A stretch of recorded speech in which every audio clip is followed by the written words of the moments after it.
Hello നമസ്കാരം. ഇന്ന് നമുക്ക് വിൽപ്പനയ്ക്ക് വന്നിട്ടുള്ളത് ചെറിയ ബഡ്ജറ്റിൽ ഒതുങ്ങുന്ന ഒരു സ്ഥലമാണ്. സെൻറ്റിന് 65,000 രൂപ വരുന്ന ഈ സ്ഥലം ഇത് പാലക്കാട് ജില്ലയിലെ വിളയൂർ പഞ്ചായത്തിലെ കുപ്പൂത്ത് എന്ന് പറഞ്ഞ ദേശത്താണ്. നമുക്ക് ഈ സ്ഥലം ഒന്ന് പോയി നോക്കിയാലോ. കുപ്പൂത്ത് നേരെ വരുമ്പോൾ നമ്മുടെ കളരിക്കൽ അമ്പലത്തിനോട് ചേർന്ന് ഇടത്തോട്ടുള്ള റോഡിലൂടെ പോകുമ്പോഴാണ് ഈ പ്രോപ്പർട്ടിയിലോട്ട് എത്തുന്നത്. ഈ ഫ്ലോട്ട് 29 സെൻറ്റാണുള്ളത്. ഇതിൽ 1200 സ്ക്വയർ ഫീറ്റുള്ള വീടിനുള്ള തറയുണ്ട്.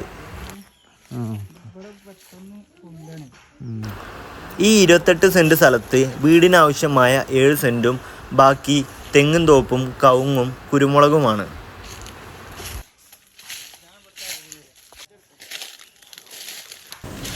തെങ്ങ്, കുരുമുളക്, കവുങ്ങ് ഈ മൂന്നിൽ നിന്നും വരുമാനം കിട്ടുന്ന ഈ സ്ഥലത്തിന് സെൻറ്റിന് 65,000 രൂപയേ ഉള്ളൂ.